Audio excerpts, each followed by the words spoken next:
Hello बच्चों, आप सभी का अपना प्यारा सा YouTube channel toppers classes bye SSS में फिर से एक बार पुनः स्वागत है। अभी हम लोग क्लास 11 यानी 11th के लिए झारखंड बोर्ड द्वारा जारी केमिस्ट्री 2023 मॉडल पेपर में सभी दिए गए एमसीक्यू यानी ऑब्जेक्टिव क्वेश्चन का सही आंसर शीट को देखेंगे, पढ़ेंगे और समझेंगे पूरा क्लियर वीडियो सॉल्यूशन के साथ, पूरा क्लियर एक्सप्लेन के साथ। तो चलिए देर ना करते हुए वीडियो को शुरू करते हैं। आपका केमिस्ट्री एग्जाम 1 घंटा का होगा। टोटल 40 क्वेश्चन रहेगा। 40 मार्क्स का एग्जाम होगा। ठीक है, सभी प्रश्न ऑब्जेक्टिव यानी एमसीक्यू रहेगा। प्रत्येक प्रश्न में 4 ऑप्शन, 4 विकल्प रहेगा। आपको सही ऑप्शन का चयन करना होगा। गलत उत्तर के लिए कोई मार्क्स नहीं काटा जाएगा, यानी एग्जाम में नेगेटिव मार्किंग, माइनस मार्किंग नहीं रहेगा। देखिए सवाल नंबर 1 से।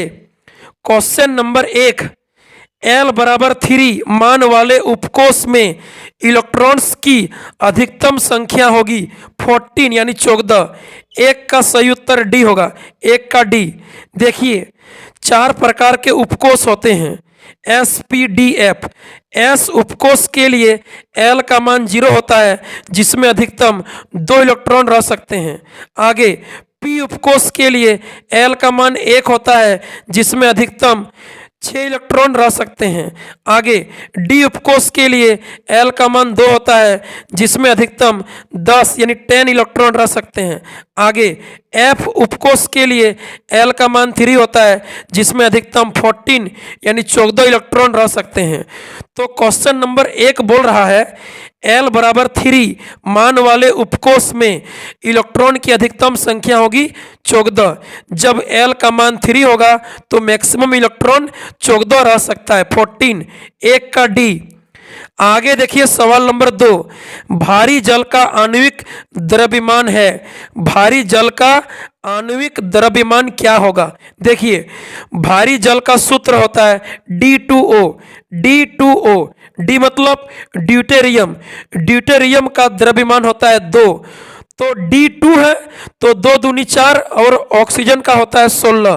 तो 2 दूनी 4 और ऑक्सीजन का 16 यानी 16 4 20 हो जाएगा। भारी जल D2O सूत्र होता है, जिसका आणविक द्रव्यमान होगा 20 यानी 20।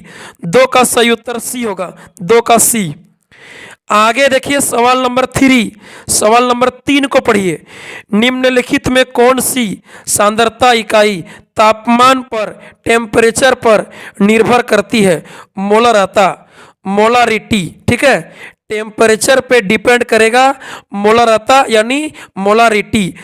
यदि क्वेश्चन बोलता इनमें से कौन टेम्परेचर पर डिपेंड नहीं करती है, तो आंसर होता है मोलालता यानी मोलालिटी। ठीक है, मोलालिटी, मोलालता टेम्परेचर पे डिपेंड नहीं करती है, और मोलारिटी, मोलालता टेम्परेचर पे डिपेंड करती है। 3 का सही उत्तर ए होगा, 3 का ए। आगे देखिए सवाल नंबर 4, 2p कक्षक के लिए क्वांटम संख्या के मान है। 2p कक्षक के लिए क्वांटम संख्या का मान क्या होगा? देखिए 2p है यानी n का मान 2 होगा, और p कक्षक के लिए उपकोष में L बराबर 1 होता है। ठीक है, 2p कक्षक के लिए n का मान 2 होगा और p उपकोष में L का मान 1 होता है, यानी n बराबर 2, L बराबर 1। 4 का सही उत्तर सी होगा, 4 का सी। आगे देखिए सवाल नंबर 5, निम्नलिखित में से किसमें परमाणुओं की संख्या सबसे अधिक होगी? ठीक है, इनमें से किसमें परमाणुओं की संख्या सबसे अधिक होगी? देखिए जिस तत्व का परमाणु संख्या, एटॉमिक नंबर सबसे कम होता है, उसी में परमाणुओं की संख्या सबसे अधिक होती है। ठीक है, तो यहाँ पर कैल्शियम है, लिथियम है, सोडियम है, क्लोरीन है। इनमें से लिथियम का परमाणु संख्या, एटॉमिक नंबर सबसे कम है, इसीलिए इसी में परमाणुओं की संख्या सबसे अधिक होगी। 5 का सही उत्तर सी, 1 ग्राम लिथियम, 5 का सी। आगे देखिए सवाल नंबर 6 को पढ़िए। Fe यानी आयरन है, डी ब्लॉक तत्व, आयरन लोहा डी ब्लॉक तत्व होता है। 6 का सही उत्तर ए होगा, डी ब्लॉक तत्व है Fe यानी आयरन लोहा, 6 का ए। आगे देखिए सवाल नंबर 7, सवाल नंबर 7 को पढ़िए, 7 को। 16 ग्राम मीथेन के दहन से उत्पन्न जल की मात्रा क्या होगी? 16 ग्राम मीथेन के दहन करने से उत्पन्न जल की मात्रा क्या होगी? देखिए, जब मीथेन यानी CH4 को ऑक्सीजन के उपस्थिति में ऑक्सीजन के साथ दहन करते हैं तो CO2 कार्बन डाइऑक्साइड और जल बाहर निकलता है। तो बैलेंस करने के लिए जल का 2 अणु बाहर निकलेगा। तो जल का एक अणु का द्रव्यमान 18 ग्राम होता है। यहाँ पर 2H2O है, 2 अणु है, तो 18 दूनी 36 ग्राम जल की मात्रा बाहर निकलेगी। 7 का सही उत्तर ए होगा, 2H2O यानी जल का 2 अणु का द्रव्यमान 36 ग्राम होगा, 7 का ए। आगे देखिए क्वेश्चन नंबर 8 नंबर को पढ़िए। निम्नलिखित में कौन सा इलेक्ट्रॉनिक विन्यास संभव नहीं है? इनमें से कौन सा इलेक्ट्रॉनिक विन्यास संभव नहीं है? देखिए, 3D होता है, 2D नहीं होता है, ठीक है। 3D संभव है लेकिन 2D संभव नहीं है, इसीलिए 8 का सही उत्तर बी होगा। 2D5 संभव नहीं है, 2D5 नहीं होता है, कभी नहीं होता है, ठीक है। 3D संभव है लेकिन 2D नहीं, 8 का सही उत्तर बी होगा, 2D5 संभव नहीं है। आगे देखिए सवाल नंबर 9 नंबर को पढ़िए। 9, Cu यानी कॉपर परमाणु के चौथे कोष में इलेक्ट्रॉनों की संख्या है। कॉपर परमाणु के चौथे कोष में इलेक्ट्रॉनों की संख्या कितनी होगी? तो पहले कॉपर का इलेक्ट्रॉनिक विन्यास करना होगा। कॉपर का इलेक्ट्रॉनिक विन्यास होगा 1s2 2s2 2p6 3s2 3p6 3d10 4s1 4s1 होता है। तो लास्ट में चौथा कोष में 4s1 है, 4 मतलब चौथा कोष, ठीक है। चौथा कोष में कितने इलेक्ट्रॉन है? 4s1 यानी इलेक्ट्रॉन 1 है, ठीक है। चौथा कोष मतलब 4 होना चाहिए, 4, तो 4s1 है यानी इलेक्ट्रॉन 1 है। 9 का सही उत्तर डी होगा, 1। आगे देखिए सवाल नंबर 10 नंबर क्वेश्चन को पढ़िए। 10 नंबर, निम्नलिखित में से किसका आकार सबसे बड़ा होगा? इनमें से किसका आकार सबसे बड़ा होगा? तो देखिए, तो ऑप्शन में क्या क्या है? Mg है और Al है, मैग्नीशियम और एल्युमिनियम है। तो आवर्त सारणी में बाएं से दाएं जाने पर आकार घटता है, इसीलिए मैग्नीशियम का आकार सबसे बड़ा होगा, ठीक है। मैग्नीशियम का आकार सबसे बड़ा होगा Mg, 10 का सही उत्तर ए होगा। देखिए, Mg 2+ है तो उसका आकार तो और घट गया, 2+ हो गया ना, इलेक्ट्रॉन का त्याग कर दिया तो आकार घट जाएगा, ठीक है। उसके बाद तो एल्युमिनियम का तो Mg से कम होता है, मैग्नीशियम से कम होता है, तो सबसे बड़ा Mg का होगा, ठीक है। Mg 2+ से भी बड़ा होगा, Mg का आकार में बड़ा Mg होगा।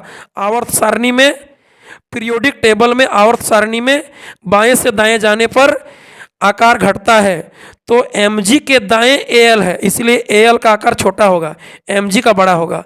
10 का ए, Mg मैग्नीशियम का आकार बड़ा होगा। आगे देखिए सवाल नंबर 11 नंबर को पढ़िए। परमाणु संख्या 35 वाला तत्व आवर्त सारणी के किस ब्लॉक से संबंधित है? देखिए, एटॉमिक नंबर 35 वाला तत्व आवर्त सारणी के किस ब्लॉक में उपस्थित होगा, किस ब्लॉक से संबंधित है? देखिए, पहले 35 का इलेक्ट्रॉनिक विन्यास कीजिए। 35 एटॉमिक नंबर का इलेक्ट्रॉनिक विन्यास हो जाएगा 1s2 2s2 2p6 3s2 3p6 3d10 4s2 4p5, यानी कहाँ खत्म हुआ? 4p5, तो 4p5 में खत्म हुआ, यानी 35 परमाणु संख्या वाला तत्व आवर्त सारणी के p ब्लॉक से संबंधित है, p ब्लॉक में आएगा, ठीक है। इलेक्ट्रॉनिक विन्यास में अंतिम में p में खत्म हुआ 4p5, इसीलिए 35 एटॉमिक नंबर p ब्लॉक में आएगा, ठीक है। 11 का बी, p ब्लॉक। आगे देखिए सवाल नंबर 12 नंबर को पढ़िए। परमाणु क्रमांक 129, ठीक है, 129 वाले तत्व का आईयूपीएसी प्रतीक है। परमाणु संख्या एटॉमिक नंबर 129 तत्व का आईयूपीएसी प्रतीक होगा। देखिए, लैटिन में एक के लिए होता है यूएन, दो के लिए होता है बीआई बाय, और 9 के लिए होता है इनेनियम। ठीक है, ENNIUM। तो इसका आईयूपीएसी प्रतीक हो जाएगा पहला यू, दूसरा बी और तीसरा ई, UBE। 12 का सही उत्तर होगा UBE। ठीक है, 12 का बी। आगे देखिए सवाल नंबर 13, हेलोजन का संबंध किस समूह से है? हेलोजन ग्रुप कहते हैं ग्रुप 17 को। ठीक है, हेलोजन ग्रुप का तत्व कहते हैं ग्रुप 17 को। 13 का होगा डी, ग्रुप 17, जिसमें क्लोरीन, ब्रोमीन, आयोडीन, फ्लोरीन ये सब आता है। ठीक है, जिसको हेलोजन ग्रुप का एलिमेंट कहते हैं ग्रुप 17। 13 का डी। आगे देखिए सवाल नंबर 14 चार्ल्स का गैसों का नियम किसके बीच संबंध देता है? चार्ल्स का गैसों का नियम किनके बीच संबंध को बताता है?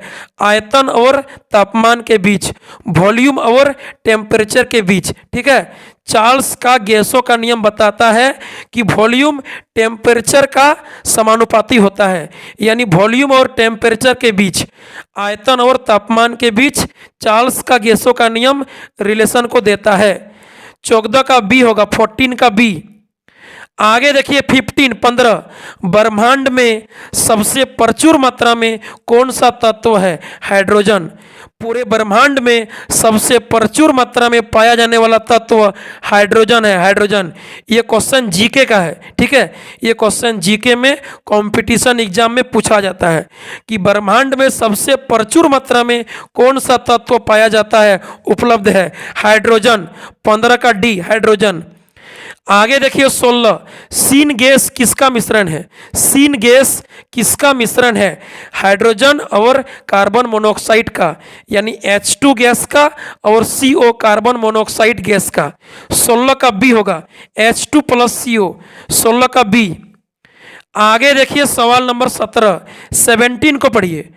CuSO4.5 H2O में कितने हाइड्रोजन आबंधित जल के अणु हैं? 1।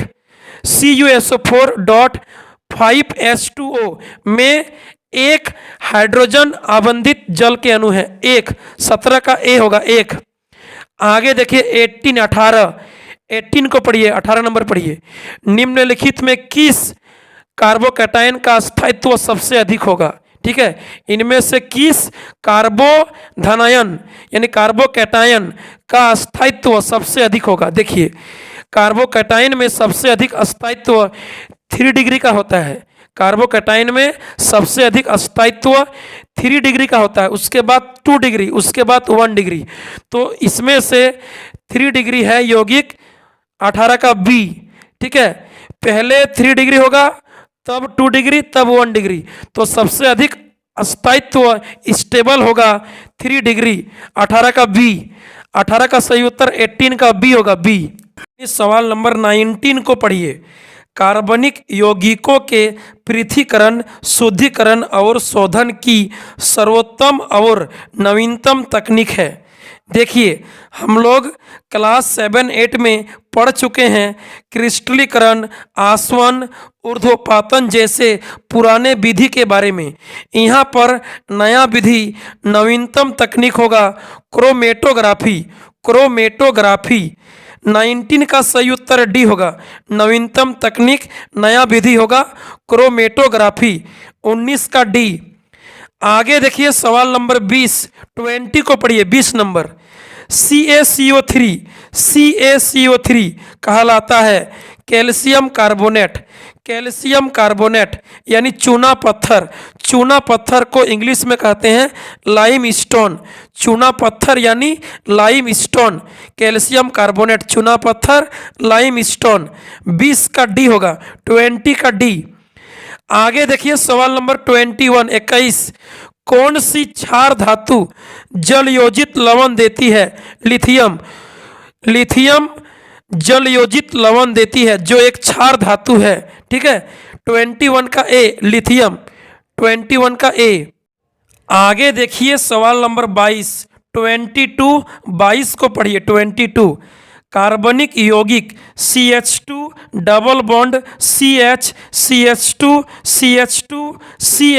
डबल बॉन्ड CH2 में C2C3 यानी 2 नंबर कार्बन और 3 नंबर कार्बन आबंध के निर्माण में प्रयुक्त संकरित कक्षकों का युग्म है। देखिए क्वेश्चन में जो कार्बनिक यौगिक दिया गया है उसमें चाहे बाएं तरफ से लें चाहे दाएं तरफ से लें, दोनों में सेम चीज मिलेगा। ठीक है, तो 2 नंबर और 3 नंबर कार्बन आबंध में निर्माण में प्रयुक्त संकरित कक्षकों का युग्म क्या होगा। देखिए 2 नंबर कार्बन और 3 नंबर कार्बन का संकरण युग्म खोजना है कि संकरण क्या होगा। 2 नंबर कार्बन को पकड़ेंगे तो मिलेगा 2 नंबर कार्बन के दोनों साइड 2 कार्बन है और एक उसके पास H है तो 3 हुआ, 3 गो के लिए sp2 हो जाएगा। आगे 3 नंबर कार्बन को पकड़िए, 3 नंबर कार्बन को पकड़ने से मिलेगा कि 3 नंबर कार्बन के दोनों तरफ 2 कार्बन है और उसके पास 2 गो H है, H2 यानी 2 गो H है तो 4 हो गया यानी sp3 हो जाएगा। 2 नंबर और 3 नंबर कार्बन के लिए संकरण युग्म होगा sp2 sp3। ठीक है, 3 के लिए sp2, 4 के लिए sp3, sp2 और sp3 संकरण युग्म हो जाएगा। 22 का C, 22 का C। आगे देखिए 23 नियत तापमान पर आयतन और दाब के बीच के ग्राफ को कहा जाता है। क्वेश्चन क्या बोला, नियत तापमान पर आयतन और दबाव के बीच के ग्राफ को कहा जाता है। देखिए नियत तापमान पर बोला है इसलिए आंसर होगा समतापी वक्र। ठीक है, जब तापमान नियत है तो होगा समतापी वक्र। 23 का C, जब दाब नियत रहेगा तो होगा समदाब वक्र। ठीक है, समदाब वक्र। जब आयतन नियत रहेगा तो होगा समआयतनी वक्र। ठीक है, जो नियत रहेगा वही आंसर होगा। 23 में तापमान नियत है, आंसर होगा समतापी वक्र। ठीक है, 23 का C। आगे देखिए सवाल नंबर 24 को पढ़िए। क्षार धातुओं में आयनन एंथैल्पी के घटने का क्रम है। देखिए क्षार धातुओं में आयनन एंथैल्पी के घटने का क्रम है। हम लोग जानते हैं आवर्त सारणी में पीरियोडिक टेबल में ऊपर से नीचे आने पर आयनन एंथैल्पी का मान घटता है। ठीक है, तो क्षार धातु कौन कौन सा है पहले देखना होगा।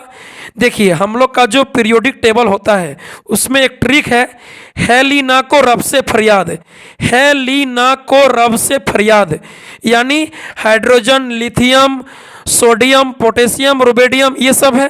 तो इसमें क्षार धातु है लिथियम, सोडियम, पोटेशियम, रुबेडियम। तो आयनन एंथैल्पी का घटता क्रम हो जाएगा, सबसे अधिक होगा लिथियम का, उसके बाद सोडियम का, उसके बाद पोटेशियम का, उसके बाद रुबेडियम का, यानी 24 का C हो जाएगा। 24 का C याद रखिएगा। पीरियोडिक टेबल आवर्त सारणी में ऊपर से नीचे आने पर आयनन एंथैल्पी का मान घटता है। तो पहले क्या होगा लिथियम, उसके बाद सोडियम, उसके बाद पोटेशियम, उसके बाद रुबेडियम। 24 का C, 24 का C। आगे देखिए 25 NH3 यानी अमोनिया अणु की आकृति है। अमोनिया NH3 अणु की आकृति होगा त्रिकोणीय पिरामिड, त्रिकोणीय पिरामिड। 25 का D, 25 का D होगा।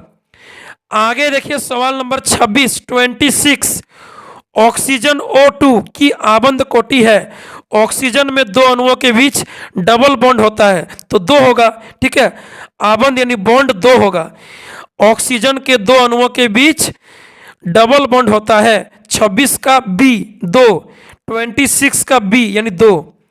आगे देखिए 27 ऐसा निकाय जिसमें निकाय और परिवेश के बीच ऊर्जा या द्रव्य का कोई आदान प्रदान नहीं होता है उसे कहा जाता है विलगित निकाय, आइसोलेटेड सिस्टम। ठीक है, ऐसा निकाय जिसमें निकाय और परिवेश के बीच ऊर्जा या द्रव्य का कोई आदान प्रदान नहीं होता है उसे आइसोलेटेड सिस्टम, विलगित निकाय कहते हैं। 27 का D, 27 का D। आगे देखिए सवाल नंबर 28, 28 को पढ़िए। 28, निम्नलिखित में कौन सा सही गणितीय व्यंजक है?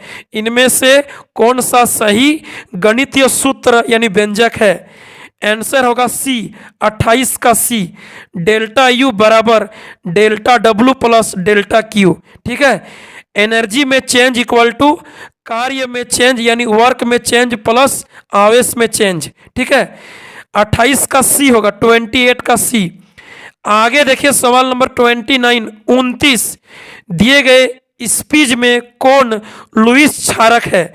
इनमें से कौन एक लुईस क्षार है? NH3 यानी अमोनिया। ठीक है, अमोनिया के पास 2 लोन पेयर इलेक्ट्रॉन है, इसीलिए वह लुईस क्षार होगा। ठीक है, लुईस क्षार की तरह काम करेगा।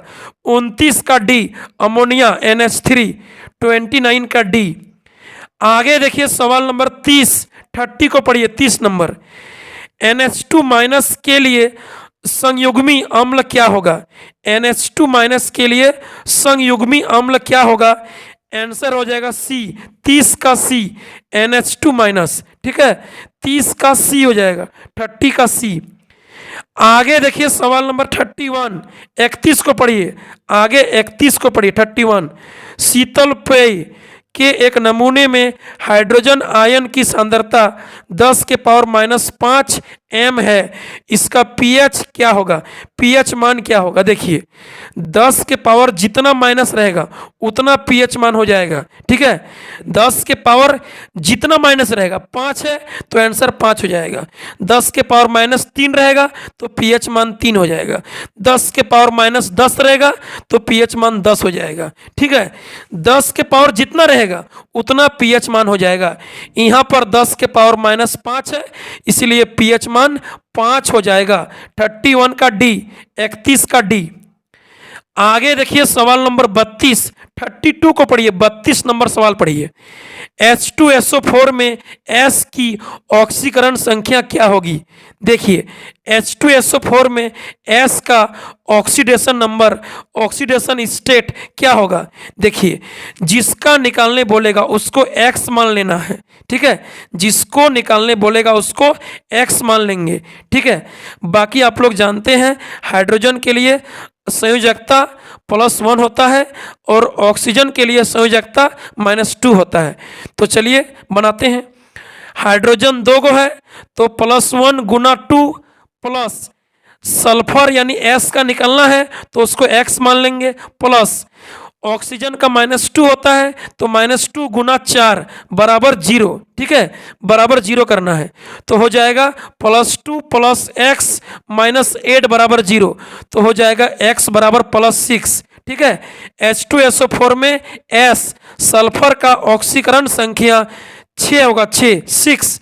32 का B 6, 32 का B।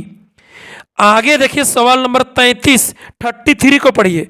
निम्नलिखित में कौन सी स्पीच असमानुपातन प्रवृत्ति नहीं दर्शाती है? ClO4 minus, ClO4 minus. 33 का डी, 33 का डी। आगे देखिए 34, 34, CO2 कार्बन डाइऑक्साइड गैस की प्रकृति है अम्लीय। ठीक है, CO2 gas carbon dioxide gas की प्रकृति होती है अम्लीय। 34 का ए, 34 का ए। आगे देखिए 35, 35, उष्मागतिकीय रूप से कार्बन का सर्वाधिक अस्थायी रूप है ग्रेफाइट। उष्मागतिकीय थर्मोडायनामिक्स रूप से कार्बन का सर्वाधिक अस्थायी रूप होगा ग्रेफाइट। ठीक है, थर्मोडायनामिक्स रूप से कार्बन का सर्वाधिक अस्थायी रूप होगा ग्रेफाइट। 35 का बी, 35 का बी। आगे देखिए 36, 36 को पढ़िए। 36, बोरेक्स का जलीय विलयन है। बोरेक्स का जलीय विलयन कहलाता है क्षारीय। बोरेक्स का जलीय विलयन क्षारीय यानी बेसिक होता है। ठीक है, क्षारीय होता है, क्षारीय प्रकृति का होता है। 36 का बी, 36 का बी। आगे देखिए सवाल number 37, CH3CH double bond CH के ओजोनी अपघटन का उत्पाद होगा। जब भी ओजोनी अपघटन का बात बोलेगा तो डबल बॉन्ड तोड़ो ऑक्सीजन जोड़ो, ठीक है, रूल है। डबल बॉन्ड तोड़ो, ऑक्सीजन जोड़ो। तो डबल बॉन्ड को तोड़ेंगे, ऑक्सीजन को जोड़ेंगे, तो हो जाएगा CH3CHO, ठीक है। CH3CHO का 2 पार्ट बनेगा। 37 का C, याद रखिएगा, जब भी ओजोनोलाइसिस का बात करेगा तो डबल बॉन्ड तोड़ो, ऑक्सीजन जोड़ो करना है, ठीक है। CH3CHO का 2 पार्ट बनेगा। 37 का C। आगे देखिए 38, दी गई अभिक्रिया का उत्पाद क्या होगा। देखिए ये जो रिएक्शन दिया गया है अभिक्रिया, इसका उत्पाद यानी प्रोडक्ट क्या बनेगा। पहले रिएक्शन देखिए, CH3CH double bond CH2 plus HCl, तो HCl में H जुड़ जाएगा किनारे CH2 के पास और Cl जुड़ जाएगा बीच में, यानी बनेगा ऑप्शन बी 38 का B, CH3CHCl CH3, ठीक है।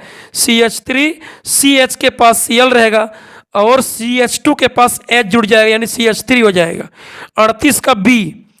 आगे देखिए 39, 39 को पढ़िए, 39, CH3CH2CH के पास Cl है, CH3 का IUPAC नाम क्या होगा। देखिए जो कार्बनिक यौगिक दिया है CH3CH2CH के पास Cl, CH3 का IUPAC नाम क्या होगा।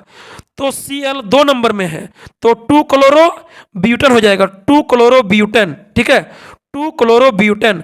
39 का D, 39 का D, 2 क्लोरो ब्यूटेन। आगे देखिए ओजोन का रासायनिक सूत्र है O3, ओजोन गैस का रासायनिक सूत्र O3 होता है, याद रखिएगा, ओजोन का रासायनिक सूत्र O3 होता है, O3। 40 का C, ठीक है, 40 का C।